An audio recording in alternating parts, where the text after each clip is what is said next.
नमस्कार दोस्तों, आज की हमारी यूपीएस बनाम एनपीएस तुलना की अगली वीडियो में हम वीआरएस स्वैच्छिक सेवानिवृत्ति योजना के मामले पर चर्चा करेंगे और देखेंगे कि इस स्थिति में कौन सी योजना अधिक लाभकारी हो सकती है। यूपीएस यानी यूनिफाइड पेंशन स्कीम में वीआरएस केवल तभी लागू होती है जब न्यूनतम 25 वर्षों की सेवा पूरी हो चुकी हो, लेकिन पेंशन सेवानिवृत्ति की वास्तविक तिथि से ही शुरू होगी, न कि वीआरएस के तुरंत बाद। एनपीएस यानी नेशनल पेंशन स्कीम में वीआरएस का कोई स्पष्ट प्रावधान नहीं है। इसे अर्ली एग्जिट यानी समय से पहले निकासी के रूप में ही माना जाता है। अब हम चर्चा करेंगे कि यदि कोई व्यक्ति 25 वर्षों की सेवा पूरी करने के बाद वीआरएस या एग्जिट लेता है तो दोनों योजनाओं में क्या विकल्प उपलब्ध है।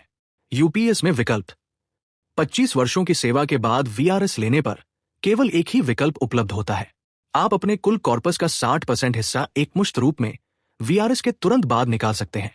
शेष 40% हिस्सा पेंशन के लिए अनिवार्य होता है, जो कि सेवानिवृत्ति की वास्तविक आयु जैसे 60 वर्ष से शुरू होगी।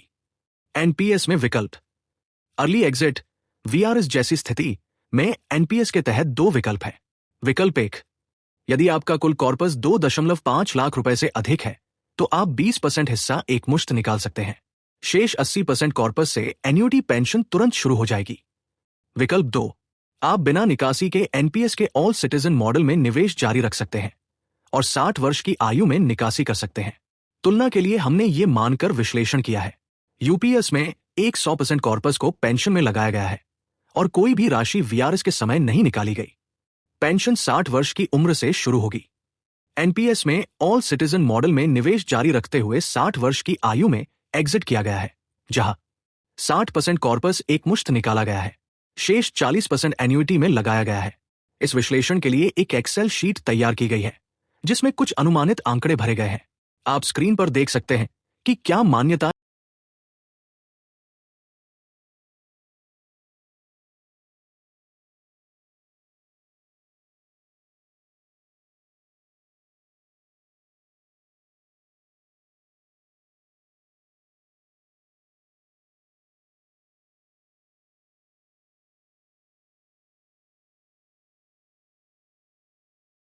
बातें सामने आई हैं, वे हैं वीआरएस के ठीक बाद एनपीएस कॉर्पस का अनुमानित मूल्य और अगर उसे 60 वर्ष तक ऑल सिटीजन मॉडल में रहने दिया जाए तो उसका भविष्य मूल्य, 40% एनपीएस कॉर्पस से मिलने वाली एन्युटी और सालाना पेंशन आय, पिछले 12 महीनों का औसत बेसिक वेतन, यूपीएस के तहत मिलने वाला एकमुश्त भुगतान, सेवानिवृत्ति के समय महंगाई भत्ता डियरनेस अलाउंस।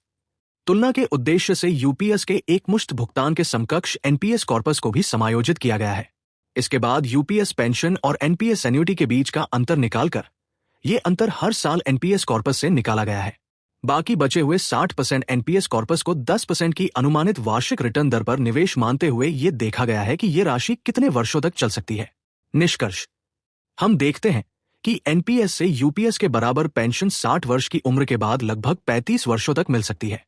इसलिए वीआरएस की स्थिति में एनपीएस यूपीएस से अधिक लाभकारी प्रतीत होती है। आपका क्या विचार है? आपके अनुसार कौन सी योजना बेहतर है? नीचे कमेंट करके जरूर बताएं। वीडियो को लाइक करें और चैनल को सब्सक्राइब करें ऐसे ही और उपयोगी वीडियो के लिए। यह वीडियो केवल शैक्षणिक उद्देश्यों के लिए बनाया गया है और इसमें दी गई जानकारी व्यक्तिगत ज्ञान और अनुभव पर आधारित है। वीडियो निर्माता किसी प्रमाणित विशेषज्ञ सर्टिफाइड एक्सपर्ट नहीं है, इसलिए दर्शकों से अनुरोध है कि सटीक और आधिकारिक जानकारी के लिए सरकारी अधिसूचनाओं, नोटिफिकेशंस और आदेशों, गवर्नमेंट ऑर्डर्स का संदर्भ अवश्य लें। धन्यवाद। जय हिंद।